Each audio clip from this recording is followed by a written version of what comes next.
Punjab Kesari Navodaya times में आज हमारे साथ है one of the most versatile actors of today's time, जिनको आप छोटा रोल दे दीजिए वो उसको इतना बड़ा बना देंगे कि वो यादगार बन जाएगा और हम सब कुछ भूल के उन्हें, उनके किरदार को और उसमें बोले गए उनके डायलॉग को याद करेंगे। बात कर रही हो तो सुपर टैलेंटेड दिव्येंदु भट्टाचार्य की, जो अब नजर आ रहे हैं एक बहुत ही कमाल की सीरीज गृह लक्ष्मी में, जिसके बारे में ऑफ कोर्स ढेर सारी बातें हम करेंगे उनसे। लेकिन दिव्येंदु, सबसे पहले तो बहुत बहुत स्वागत आपका हमारे प्लेटफॉर्म पर।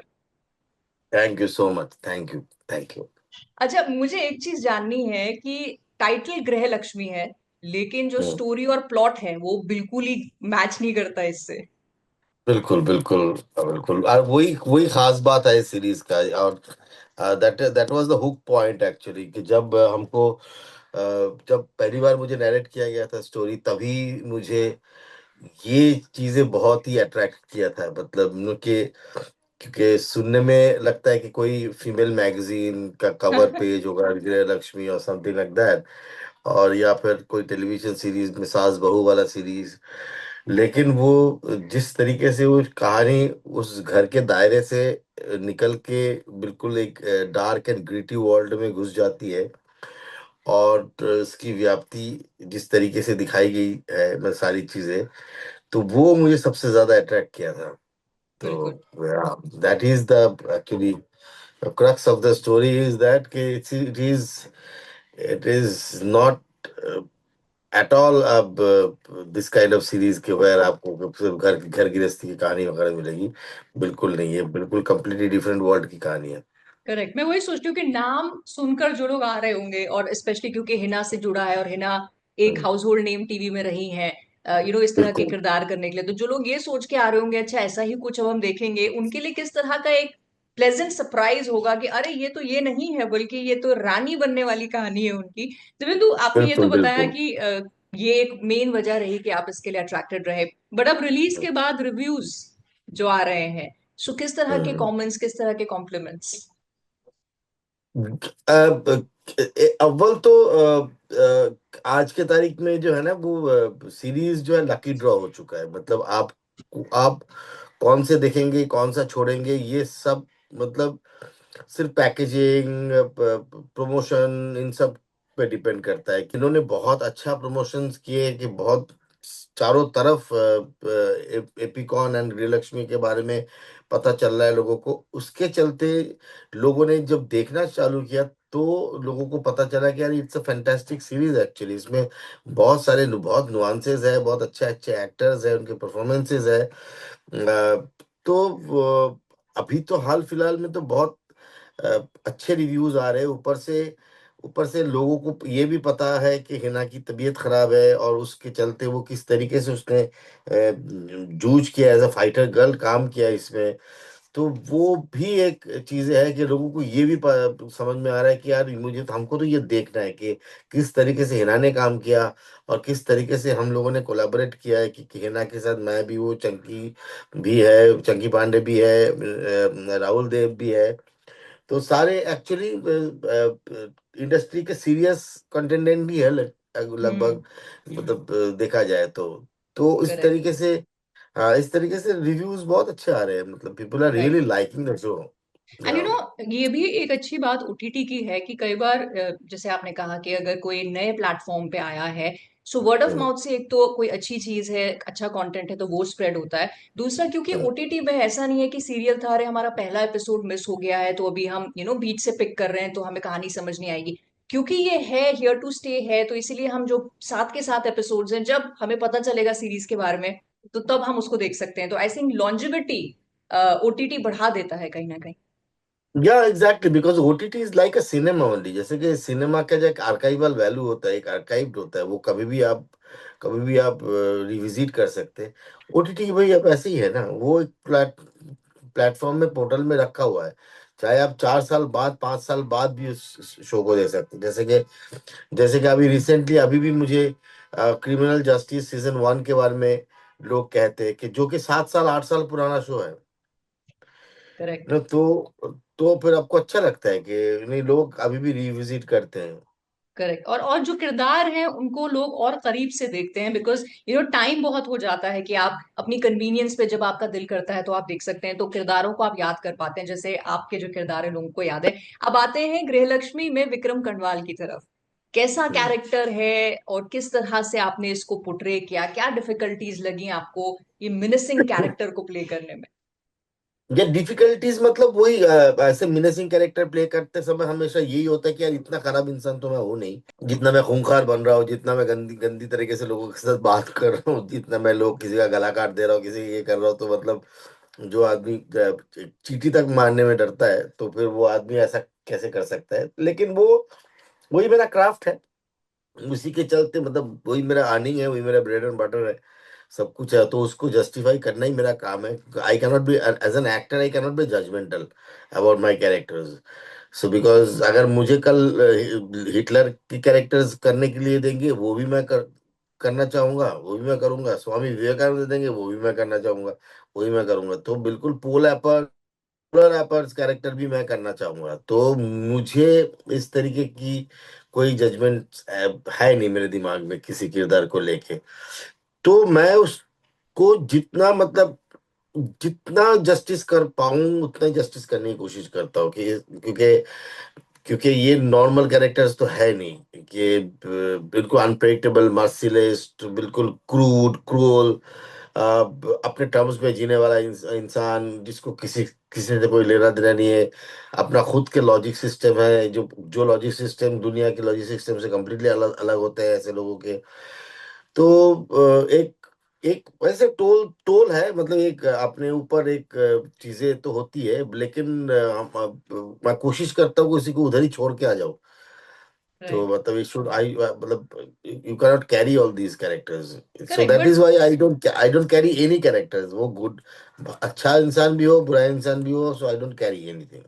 प्रतिबिंदु, ऐसा कभी होता है कि आप स्क्रिप्ट पढ़ते हैं, जैसे ऑफ कोर्स आप ढाल लेते हैं अपने आप को हर किरदार में, लेकिन कभी ऐसा हुआ कि स्क्रिप्ट पढ़ी और आपने बोला यार ये ज्यादा हो गया, मतलब जो लिखा है मेरे लिए, मेरे कैरेक्टर के लिए ज्यादा हो गया, थोड़ा मतलब टू वायलेंट? होता है, ऐसा होता है। बीच में एक शॉर्ट स्टोरी आई थी मेरे पास, एक छोटी फिल्म आई थी।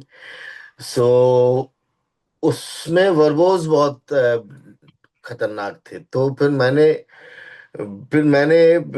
डायरेक्टर से बात की थी, मैंने राइटर से ही बात की थी कि यार ये वर्बोस के लेवल में बहुत गाली गलौज है इसमें।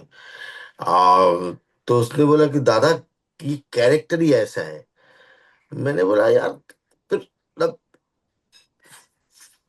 ऐसा लग रहा है कि मतलब मैं ये शौकिया कोई आदमी पहले पहली बार गाली सीखा है तो वो गाली गाली देना चालू कर रहा है और चालू रुक ही नहीं रहा। फिर वो उस आदमी ने बोले दादा एक काम करते हैं ना, हम थोड़ा सा फील्ड ट्रिप करते हैं, मैं तो आपको एक दो बंदे से मिलवाना चाहता हूँ। मैंने बोला चलो मिलते हैं। तो कहीं हमको लेके गया, मतलब तो इसके किसी दोस्त से मिलाया। और आप बिलीव नहीं करोगे, वो दोस्त जो है, उसका जो दोस्त है, वो एक सेंटेंस में 5 बार गाली देता है। अच्छा। कहते कि कहते कि ये दादा ये है रियल लाइफ कैरेक्टर, इनको देख के मैंने ये लिखा है। तो फिर मैंने बोला कि यार तो तब तो है, मतलब ऑफ कोर्स ऐसे लोग तो है दुनिया में जी रहे। तो फिर मैंने बोला कि ठीक है, लेकिन मैं थोड़ा सा इसको थोड़ा हल्का सा सेंसर करना ही पड़ेगा, लेकिन क्योंकि अब घर वाले भी देखेंगे, उनको भी लगता है कि यार मतलब कि फिर वो सारी चीजें हैं। तो लेकिन फिर बाद में आपके दिमाग में ही घूम के आ रहा है कि यार मैं जजमेंटल क्यों हो रहा हूँ, बिकॉज कि I am an actor, I need to play the character, I need to do justice with the character and hmm. That's my job. So तो ये कैच 22 सिचुएशन है, क्या किया जा सकता है इसका। और आज की तारीख में क्या है कि आज की तारीख में बिकॉज पहले तो सोच में भी पाबंद होती थी ना, पहले तो आप सिनेमा में तो सोच भी नहीं सकते, आप सोचते हुए भी आप आपको ऐसा लगता है कि यार मैंने सोच तो लिया लेकिन इसको एग्जीक्यूट कैसे करेंगे, क्योंकि इतने सारे सेंसरशिप्स हैं। एनिमल के ऊपर है, ये है वो है, ये बात नहीं बोल सकते, वो ना ही बात बोल सकते, ये अब किसी का क्लास नहीं दिखा सकते, किस कुछ श्रेणी में नहीं जा सकते, क्लास स्ट्रगल में नहीं जा सकते। ऑफ कोर्स मतलब आपको इन चीजों को बढ़ावा नहीं देना है जिंदगी में, सोसाइटी में, बिकॉज ये सारी खराब चीजें हैं जो सोसाइटी को रिग्रेस करता है, ऑफ कोर्स ये भी मैं मानता हूँ। लेकिन end of the day art जो है रिफ्लेक्शन ऑफ द सोसाइटी है, मतलब करेक्ट। आपको तो कभी कभार ऑनेस्ट, अगर ब्रूटली ऑनेस्ट होना है तो आपको बहुत सारी चीजें दिखानी पड़ती है, अब क्या करेंगे। राइट। अच्छा, लेकिन सोशल मीडिया का भी जमाना है, आप हालांकि उससे थोड़ा दूर रहते हैं, उतना नहीं आप उसमें हाँ। एक्टिव हैं अभी, धीरे धीरे शायद देख रहे हैं। ऐसे में जैसे एक आर्टिस्ट होता है, वो कहता है हम तो जनता के लिए हैं, एंड जो भी हम काम करते हैं वो it's for our audience. Devendu, hmm. आप जितने जो किरदार करते हैं जिसमें काफी नेगेटिव शेड्स भी हैं, ग्रे कैरेक्टर्स भी हैं, ऐसा कभी होता है अब अगर आप सोशल मीडिया पे कमेंट्स पढ़ने लगे हैं आपके काम के बारे में, कि जहां लोग कह रहे हैं "भाई, ये क्यों कर दिया"? हम्म। हम्म। या वही मतलब एक्चुअली मैं तो सोशल मीडिया में था भी नहीं, तो मेरे बच्चे, मेरी बीवी, इन्होंने कहा कि you have to be there because आप एक एक्टर हो, आपका आज के तारीख में सोशल मीडिया ही सब कुछ है, इधर फॉलोअर्स है, फेम है। तो उन्होंने मुझे डाल दिया, फिर उसके बाद मैंने परफॉर्मेंस के बारे में गालियां सुनी, कोई परफॉर्मेंस के बाद में बहुत बहुत अच्छी बात सुनी। तो मैं शुरू शुरू में मैं डिस्टर्ब होता था, जब मुझे मतलब नया नया मतलब था। और फिर उसके बाद मैंने देखा कि ये एक ऐसी जगह है जिस जगह के बारे में आप इतना ज्यादा भावुक नहीं हो सकते, हम्म। क्योंकि फ्रीडम ऑफ स्पीच तो है ही, मतलब अगर डिजिटल सोशल मीडिया है, everybody is there on your face actually.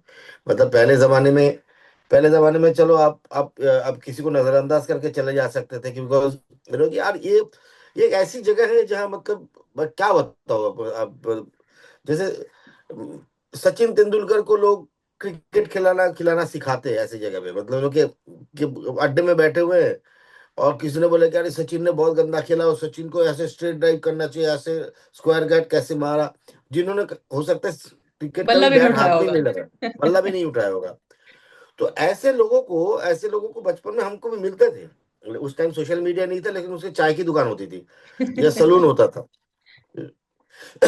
तो ये अभी जो ये पूरा पूरा दुनिया एक चाय की दुकान बन गई है, करेक्ट। जहाँ जिसको जो मर्जी वही बोले जा रहे हैं, मतलब किसी किसी को पॉलिटिक्स सिखाना है तो पॉलिटिक्स सिखा रहा है, किसी को क्रिकेट सिखाना है क्रिकेट सिखा रहा है, मतलब सब, everybody is expert about everything. और सब छुई मुई है, किसी इतने स्पर्श का आतर है लोग कि कुछ भी बोल दो तो उनको बुरा लग जाता है। पहले जमाने में तो ये सब सब कुछ होते हुए भी आपकी फ्रीडम ऑफ स्पीच ये सारी चीजें थी, लेकिन अभी ये कैच 22 सिचुएशन है हम्म। कि आपको आप इन लोगों को नजरअंदाज भी नहीं कर पा रहे, क्योंकि पहले जमाने में क्या है, पहले चाय की दुकान में उनको बोलते कि तुम चारों जाके उस बेंच पे जाके बैठो, इधर घुसना ही नहीं, हम सुनते भी नहीं, तुमको नजरअंदाज कर देते थे। लेकिन अभी वो आपके घर में घुस चुके हैं, मतलब मानो आपके आप डोमेन में है, आपको गाली देके जा रहे हैं, आपको सब कुछ बोल रहे हैं। तो ये सिचुएशन कैच 22 सिचुएशन है, क्योंकि आप ना तो उगल पा रहे ना तो निकल पा रहे। Right, right. And I think ये इंडिविजुअल पे डिपेंड करता है कि वो कैसे ट्रोल्स जो हैं उनको अवॉइड और इग्नोर करते हैं, या जो प्रशंसक हैं उनको किस तरह से आगे लेके जाते हैं without it getting to your head. Exactly मैं भी मैं इससे इसका बेस्ट तरीका यही है कि जस्ट इग्नोर एवरीथिंग, हाँ। क्योंकि आपका काम है, आप काम करते रहेंगे और लोगों का काम है, लोग बोलते रहेंगे, और यही यही यही चलता रहना चाहिए। लेकिन आप बहुत ज्यादा भावुक अगर हो जाएंगे, अगर बहुत ज्यादा दिल पे रखेंगे ऐसी चीजों को, तो आप कुछ नहीं कर पाएंगे आगे, क्योंकि आपको एक बात सटीक तरीके से मालूम हो जाना चाहिए, एक ही प्लेटफॉर्म से आप दुनिया के हर व्यक्ति को संतुष्ट नहीं कर सकते। बिल्कुल। There will be critic, there will be critic, मतलब आप एक सुपर डुपर हिट फिल्म, अब दुनिया की सबसे बेहतरीन फिल्म को उठा के देखिए कि उस टाइम भी, जिस टाइम ये रिलीज हुई थी, उस टाइम भी किसी ने तो उस पिक्चर को गाली भी दी थी। तो क्योंकि पत्थर पांचाली को, सती तरह की पत्थर पांचाली जब रिलीज हुई थी, उनको भी गाली पड़ी थी। तो बहुत बहुत जो अभी लेजेंड है, जिसको अभी फ्रेंच यूनिवर्सिटीज में पढ़ाई जाती है, तो वो ऐसी पिक्चरों को भी गाली खानी बिल्कुल। पड़ी थी। तो बिल्कुल। हाँ, तो फिर इसलिए आप कभी आप उस गली में घुसना ही नहीं, क्योंकि मैंने एक आर्ट फॉर्म बनाया और उससे मैं सबको खुश कर सकता हूँ, नहीं बिल्कुल। हो नहीं सकता, जिंदगी में नहीं, दुनिया में नहीं हो सकता। बिल्कुल। एंड आई थिंक ये सारी चीजें Devendu, they also come from experience. जैसे आपको, if I am not wrong, 2000 में शायद मॉनसून वेडिंग रिलीज हुई थी, 2000 2001 में। So from then to now, ये 25 साल का आपका जो करियर आ 2001। गया है, जर्नी आ गई है, क्या क्या लर्न किया और क्या क्या अनलर्न किया? ये अन्न अन्न नहीं किया कि जिन जिन जिन चीजों को सुनना नहीं, ध्यान में नहीं रखना, जिन चीजों को नजरअंदाज करना है, उसको नजरअंदाज ही करना है, उसको अनलर्न कर देना है, उसको रखना ही नहीं।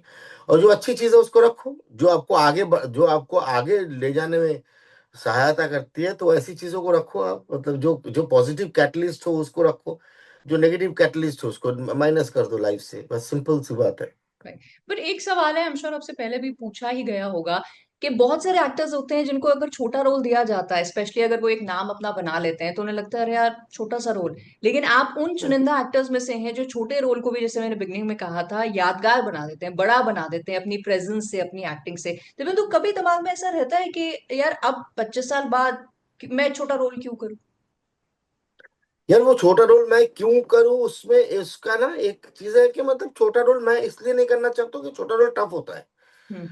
छोटा रोल करना टफ होता है। डायरेक्टर प्रोड्यूसर का सबका एक्सपेक्टेशन आपके ऊपर इतना हावी होता है कि आप, उनको लगता है कि यार दिव्येंदु भट्टाचार्य को इस रोल को दिया गया, तो दिव्येंदु भट्टाचार्य इस कैरेक्टर में आएंगे और फाड़ के चले जाएंगे। और वो बाकी जो बड़े वाले रोल होते हैं, वो तो बड़े रोल होते हैं, वो आसान रोल होते हैं। वो आसान इसलिए रोल होते हैं क्योंकि उसके पास, आपके पास टाइम ज्यादा है, आपके पास खेलने का टाइम ज्यादा है, आपके पास ग्राफ मेंटेन करने का टाइम ज्यादा है, आपके पास अंडरस्टैंडिंग का टाइम ज्यादा है ना। तो इसलिए इसलिए हमेशा जो बड़े एक्टर्स होते हैं उनको सबसे बड़ी बात है, उनको ये लगता है कि यार इस रोल को मैं कैसे निभाऊं, ये तो हम्म। बहुत छोटा रोल है और मैं पकड़ा जाऊंगा, मैं एक्सपोज हो जाऊंगा। तीसरे लोग नहीं कर पाते, नहीं करना चाहते। और मैं इसलिए नहीं करना चाहता, यार बहुत हो गया यार, बहुत किया मैंने ऐसे कि थोड़ा सा बड़ा रोल दो ताकि मुझे भी सहूलियत मिले काम करने की। आवर्स आवर्स ज्यादा मिलता है, टाइम आपको ज्यादा मिलती है, आप सब प्लॉट में काम। अभी ओटीटी में तो अब कितने सब प्लॉट, कितने प्लॉट्स है उसमें काम कर सकते हैं। तो आपको आपको परफॉर्मेंस की अपॉर्चुनिटी बहुत ज्यादा मिल जाती है, और छोटे रोल में आपको कुछ नहीं मिलता। बिल्कुल बिल्कुल। अच्छा, एक्टर्स बैक स्टोरीज भी, स्पेशली जिनका थिएटर बैकग्राउंड है, जैसे आप खुद एनएसडी से हैं, तो बैक स्टोरी भी अपने किरदार की बनाते हैं। सबसे वियर्ड या सबसे मजेदार बैक स्टोरी आपने कभी बनाई किसी किरदार की? नहीं, हर एक किरदार की एक बैक स्टोरी होती है। मतलब वो सबसे पहली बात तो, वह मैं वो बैक स्टोरी के बारे में आप राइटर से पूछते हैं सबसे पहले कि राइटर ने अपने स्क्रिप्ट में कोई मेंशन किया है बैक स्टोरी के बारे में, क्योंकि आपका आपका इंफॉर्मेशन का सोर्स ही आपकी स्क्रिप्ट है। करेक्ट। तो सबसे पहले तो आप इंफॉर्मेशन वहीं से गदर करते हैं क्योंकि राइटर ने क्या लिखा है। फिर उसके बाद आप डायरेक्टर के पास जाते हैं कि राइटर और डायरेक्टर जिस पेज में, उस पेज में आप रहने की कोशिश करते हैं। तो पता चलता है कि डायरेक्टर और राइटर ने इतना ज्यादा कुछ बैक स्टोरीज के बारे में सोचा नहीं। फिर आपका टाइम आता है कि as an individual, as an actor, you start digging digging out that carve that niche के कहाँ से है, like what is the root of the character, कहाँ से बिलोंग करता है। सो ये ये बहुत इंपॉर्टेंट है। हर एक कैरेक्टर की एक बैक स्टोरी बहुत इंपॉर्टेंट है, चाहे वो छोटा कैरेक्टर हो चाहे वो बड़ा कैरेक्टर हो, लेकिन बैक स्टोरी बहुत इंपॉर्टेंट है। और बिजार बैक स्टोरीज मतलब बिजार मतलब अब बिजार ऐसी चीज होती नहीं है, because every life is unique and every problem are unique. So अगर अगर मान लीजिए कि जो आदमी है जो मतलब कि 24 घंटे में 24 घंटे में 2.5 लाख गाली दे रहे हैं, हो सकता है उसका भी एक अजीबोगरीब बैकग्राउंड होगा, उसका भी हो सकता है उसके पिताजी गाली देते होंगे, हो सकता है उसके मोहल्ले में बहुत गाली गलौज करते होंगे, हो सकता है उसका डिस्टर्ब चाइल्डहुड रहा होगा। बट यूनिकनेस तो है। बिल्कुल। If it is not unique, then it's not sellable. Correct correct. और आज तो वही बात होती है कि सेलेबल जो है, जो दिखता है वो बिकता है। कमिंग बैक टू जो गृह देखता है Lakshmi, it has to be unique, it has to be unique because has to be unique. Because हाँ हाँ, बिकॉज बिकॉज हमने पूरा जनरेशन तो क्लोन क्लोन पे काटे थे ना। हमने पूरा जनरेशन एक्टिंग परफॉर्मेंस सब कुछ क्लोन में हुआ। मतलब बच्चन साहब को देख के हम हजार एक्टर्स रोते थे। मतलब बच्चन साहब की जैसे रोना है, वो खुद के जैसे नहीं रोते थे, बच्चन साहब के जैसे रोते थे। मतलब किसी कैरेक्टर्स के क्लोन करते रहे हम, बहुत सालों साल क्लोन करते रहे। खुद की जो यूनिकनेस है, कैरेक्टर के जो यूनिकनेस है, उस यूनिकनेस को पकड़ने की कोशिश ही नहीं की हमने कभी। करेक्ट। इन लोगों ने पकड़ी। अमिताभ बच्चन साहब, उनकी वो ओरिजिनलिटी है, उनकी ओरिजिनलिटी को हम नकल करके अपनी ओरिजिनलिटी को खो लिए। दिलीप साहब है, उनकी ओरिजिनलिटी थी वो। अब उसके बाद पचासों एक्टर है, वो दिलीप साहब को नकल कर रहा है। तो ये जो सारी चीज है, ये एक टाइम में तो बहुत था हमारे इंडस्ट्री में। तो जो कि यूनिक नहीं है, हम्म। जो कि सालों साल चलता भी नहीं है, फिर लोगों ने फेंक भी दिया। क्योंकि यूनिकनेस तभी आती है कि जब आप आपके अंदर के किरदार का जो जो सच्चाई है वो जब दिखती है, तब वो आज ऑडियंस उस चीज के साथ कनेक्ट करती है, अदरवाइज नहीं कनेक्ट करती है। करेक्ट, करेक्ट, बिल्कुल सही। कमिंग बैक टू गृह लक्ष्मी, जाते जाते इसकी जो यूनिकनेस है आपके हिसाब से कि लोगों को देखनी चाहिए, जैसे आपने शुरुआत में कहा था, इतना कुछ आजकल परोसा जा रहा है कि बहुत सारी चीजें मिस हो जाती हैं, स्पेशली अगर वो बड़े बड़े प्लेटफॉर्म पे नहीं है। क्या यूनिकनेस है कि हमें मिस नहीं करनी चाहिए गृह लक्ष्मी को देख? यही गृहलक्ष्मी की यूनिकनेस यही है कि एक अच्छी परफॉर्मेंस, किस परफॉर्मेंस देखने को मिलेंगे लोगों को, that is an unique point of view of Grihalakshmi. कहानी अच्छी है, स्टोरी अच्छी है, प्रिमाइस बहुत अच्छी है। हल्द्वानी में उस तरफ हमने वो लैंडस्केप भी हमने कभी इतना एक्सप्लोर नहीं किया सिनेमा में। तो ये सारी चीजें हैं, लोगों को देखनी चाहिए। बिल्कुल, बिल्कुल। सो उम्मीद है कि लोग देखेंगे, पसंद भी करेंगे। और दिव्येंदु, बहुत सारा काम आप करते रहिए, हमें एंटरटेन करते रहिए। Wishing you a happy 2025। ढेर सारा आप काम करें और अच्छी हेल्थ में भी रहें। And thank you so much मुझसे बात करने के लिए। Thank you so much, God bless you. Thank you.